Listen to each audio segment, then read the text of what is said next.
और फतह मक्का के मौका पे जब देखा इस्लाम गालिब आ गया, कलमा पढ़ लिया, ऐसे करने का क्या एतबार होगा। मैंने कहा मुझे एक बात बता,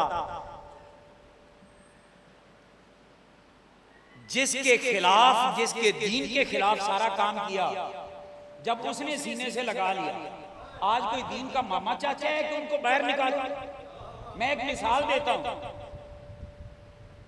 मैंने कहा ये काउंटर करने के लिए ये बात होती है। मैंने कहा जी हुर के बारे में क्या ख्याल है आपका? कहने लगे जी आपने इतना रूखा नाम लिया, आपको शर्म आनी चाहिए। मैंने कहा क्यों? कहने लगे आका हुसैन के तरफ से वो शहीद हुए। मैंने कहा फिर उन्हें क्या कहें? जी हजरत हुर अलैहिस्सलाम। मैंने कहा ठीक है, मैं कहता हूं, मैं उनकी अजमत को सलाम करता हूं, मगर एक मसला मैं आपसे पूछता हूं। कहने लगे क्या? मैंने कहा जी आका हुसैन जब काफिले के साथ मक्का से रवाना हुए, आ रहे थे कूफे वालों के खुतूत के जवाब में, तो रास्ता रोका किसने था? किसने रोका था? कहने लगे जी हुर। मैं कहा फिर कूफा न जाने दिया और करबला लेकर जाने वाला जो लश्कर था उसमें कौन था? कहने लगे हुर। मैंने कहा करबला के मैदान में इमाम पर जब पानी बंद हुआ, दुश्मन के लश्कर में कौन था? कहने लगे हुर। मैंने कहा फिर क्या हुआ? कहने लगे कि वो फिर आका हुसैन की तरफ आ गए कि ये जन्नती गिरोह है।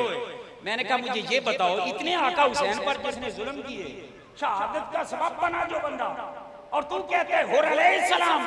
कहने लगे ना जी अब सच्ची बात मुंह से निकली, बस सुन्नी और बदमज़हब में ये फर्क है, सुन्नी हर हाल में सच बोलता है और लोग जब फंसते हैं तो सच बोलते हैं। कहने लगा कि पहले सारे मामलात को अब जिक्र नहीं करेंगे, डिस्कस नहीं करेंगे। मैंने कहा क्यों?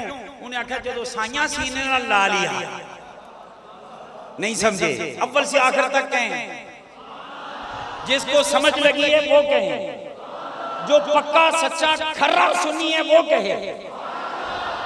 ये जब साइयों ने माफ कर दिया तो पिछले फिर भी रोलेंगे। मैं कहा जिन्हों हुसैन माफ करे उनके तो पिछले खंगालदा नहीं, ते जिन्हों हुसैन दे नाने ने सीने ना लाया वो तो पिछले चंगा तेनू क्यों याद रह गए? बात समझने के काबिल। और फिर अजीब बात, मेरे करीम आका की नजर का कमाल, सारे कहे सुभान अल्लाह। हुजूर ने फरमाया इन्नी अरा माला तरौन इन्नी अस्माउ माला तस्माउ।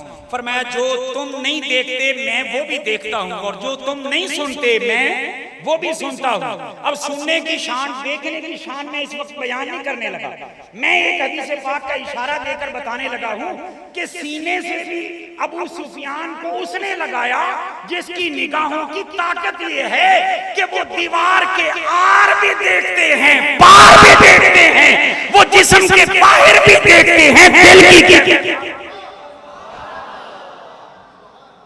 जिस नबी की शान ये कि किबला की तरफ रोको, पढ़ा रहे हो नमाज, पीछे खड़े हो मुक्तदी, किसी एक मुक्तदी से खिताब नहीं करते, जब सलाम फेरते हैं फरमाते हो मेरे सहाबा, मेरे पीछे नमाज पढ़ने वालों, तुम ये समझते हो कि मेरा रुख काबा की तरफ है, किबला की तरफ है? अर्ज करते हैं आका या रसूलल्लाह ऐसे है। आपने फरमाया मेरा रुख तो होता है किबला की तरफ, मगर रब ने जो मुझे ताकत दी है ना, पीछे वालों मैं तुम्हारे रकू भी देखता हूं, तुम्हारे खुशू भी देखता हूं। चास नहीं आई, और जोर लगा दो अपनी। जो कोई गल नहीं है, सिर्फ स्टेज मर जाइए कि एदू बड़ी सादत ही कोई नहीं, कह लो सुभान अल्लाह। हाली भी असि किबला अव्वल आजाद करवाना है, किवें करावांगे? अल्लाह साडे हुक्मरानां नूं भी गैरत अता करे। फलस्तीन कोई छोटी मोटी जगह नहीं। जनाबे मूसा कलीमुल्लाह अलैहिस्सलाम, बुखारी शरीफ, जनाबे मूसा कलीमुल्लाह अलैहिस्सलाम के पास मलकुल मौत आते हैं और आकर कहते हैं जी तैयार हो जाओ। आपने फरमाया खैर है जी, आपका वक्त पूरा हो गया है, रूह कब्ज करने आया हूं। हदीस पाक आपने सुनी हुई है, जनाबे मूसा अलैहिस्सलाम जलाल वाले माशाल्लाह, उन्होंने लगा दिया थप्पड़, आना शरीफ निकला बाहर, वापस जाते हैं, जाकर अर्ज करते हैं या अल्लाह कैसे बंदे के पास मुझे भेजा जिसका मरने का इरादा ही नहीं, मतलब कि सच्चा नबी वो हुंदा है जेड़ा चाहे ते मरे ते चाहे ते ना। अब ये हदीस पाक यहाँ तक तो सबने सुन रखी। अगला हिस्सा अल्लाह पाक ने फरमाया दोबारा जाकर पहले सलाम करना, जाकर फिर बात कर उनसे और उन्हें कह दो कि अगर नहीं मरना चाहते तो बैल या उसके ऊपर हाथ रखें, जितने बाल नीचे आए हर बाल के बदले 1 साल उम्र और बढ़ जाएगी। मूसा अलैहिस्सलाम के पास आए, आपने फरमाया फिर आ गया, अर्ज की हजरत अल्लाह का पैगाम लेके आया हूं, आप चाहते हैं उम्र बढ़ सकती है, आप किसी बैल पे हाथ रखें, उसके बाल जितने नीचे आ जाएं हर बाल के बदले साल उम्र बढ़ जाएगी। आपने फरमाया उसके बाद क्या होगा? फरमाया मौत। आपने फरमाया फिर असं नहीं तैयार है। ते जेड़े तैयार बैठे नु पहले थप्पड़ क्यों मारा? साडे बुजुर्ग दसदे नो इस वास्ते मारा कि मूसा अलैहिस्सलाम ने फरमाया जी इस्राईल अभी तो मेरे बाद अल्लाह के हबीब ने आना है, कहीं वहां पे अदबी न हो जाए, मैं अदब सिखा। खैर मूसा अलैहिस्सलाम को जब आपने फरमाया मैं अभी तैयार हूं। अब वो हदीस पाक जो हिस्सा भी तौर खास में अर्ज करने लगा, मूसा अलैहिस्सलाम ने कहा कि मलकुल मौत रुक जाओ। उन्हें आख्या जी हुक्म दा पाबंद। फरमाया कि जिन्नी दूर पत्थर सुटिए ना ते चला जांदे, मैनू उतनी दूर इत्थों जा लेने। और शारिहीन ने लिखा है कि आप उस वक्त मिस्र में थे और जिस जगह पे जाना चाह रहे थे वो फलस्तीन था। सारे कहें सुभान अल्लाह, दिल से दुआ करें अल्लाह उसको फतह और नुसरत हमारे मुसलमान भाइयों को अता फरमाए। इतनी मुकद्दस जगह है, उस मुकद्दस जगह कहने अल्लाह से सवाल किया या अल्लाह मुझे उधर जाने दें, तो फलस्तीन इतनी मुकद्दस जगह है कि जहां जाकर मरने की तमन्ना अल्लाह के कलीम कर गए। इतनी मुकद्दस जगह है। दुआ करें हमारे हुक्मरानों को अल्लाह हिदायत दे, इंशाल्लाह काफिला दर काफिला जाएंगे और उधर कुफर से टकराएंगे। ते जेड़ा ना जान देवे उन्हें वोट तुसी भी ना दिता कर, असी पर्चियां दे के अगे कटोरी। तो खैर अर्ज ये कर रहा हूं, मैं गैर सियासी बंदा हूं, लेकिन गैर सियासी हूं, बेगैरत नहीं हूं। हाँ, इसलिए जो गैरत की बात है वो करनी चाहिए। अल्लाह हमारे गूंगे हुक्मरानों को हिदायत अता फरमाए। तो खैर अर्ज क्या कर रहा था कि हुजूर के देखने की पावर। हुजूर ने फरमाया कि मैं आगे होता हूँ मगर तुम्हारे पीछे वालों तुम्हारे रकू भी देखता हूँ और खुशू भी देखता हूँ। या रसूलुल्लाह सिर्फ रकू पे बात कर देते खत्म, तब भी बड़ी बात थी कि चेहरा आगे है और देख पीछे वालों को रहे हैं। करीम आका मुस्कुरा के तसव्वुर में जवाब देते हैं, ओ मेरे अशरफी असल मसला ये है कि अगर मैं सिर्फ रकू पे बात मुका देता तो मेरी उम्मत के अंदर 14वीं सदी में जाकर 15वीं में कुछ ऐसे मौलवी पैदा हो जाने थे जिन्होंने कहना था नहीं अगे कोई शीशा लगा होएगा ना ते नबी पाक पीछे झाती मार ली होगी, रकू देख ले होंगे। हुजूर ने फरमाया नहीं, सिर्फ रकू नहीं देखता, पीछे वालों तुम्हारे खुशू भी देखता हूँ, दिल के इरादे और कैफियत भी देखता हूँ। अब ईमान से बताएं, जो नबी इतनी पावर वाला के सामने रोको, पीछे वालों के दिल के इरादे जानता है और दिल की कैफियत से वाकिफ है। जब फतह मक्का के मौका पर हजरत अबू सुफियान सामने से आए होंगे तो मेरे मुस्तफा की निगाहों से दिल की कैफियत छुपी होगी।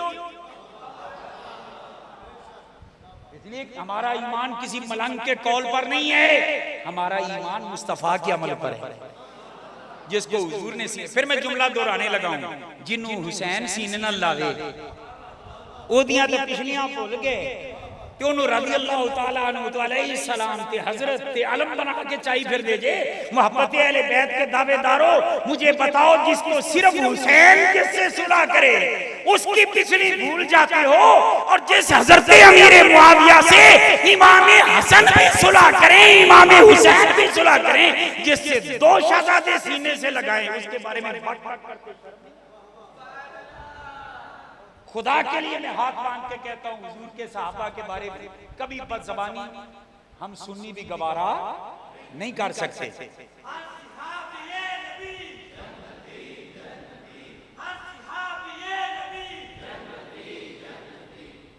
तो खैर मैं वो एक जरूरत थी, मेरे दिल की आवाज थी, किसी ने मेरे ये जिम्मे नहीं लगाया, मैंने ये अर्ज कर दी।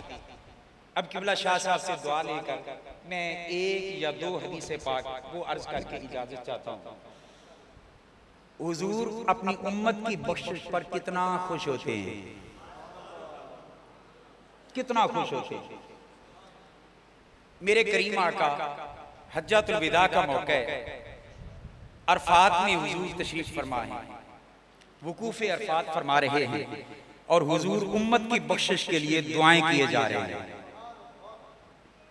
उम्मत की बख्शिश के लिए हुजूर दुआएं किए जा रहे हैं।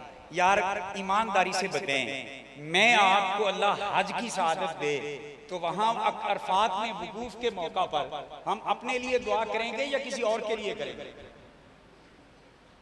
भाई हर एक को अपनी पड़ी होगी कि मेरा रब्बा माफ कर दे। कुर्बान जाए मेरे मुस्तफा उम्मत से कितना प्यार करते हैं। ए उम्मतियों, अपने मुकद्दर पे नाज करो। मेरे मुस्तफा अपने लिए नहीं मांग रहे, उम्मत की बख्शिश की दुआएं मांग रहे हैं।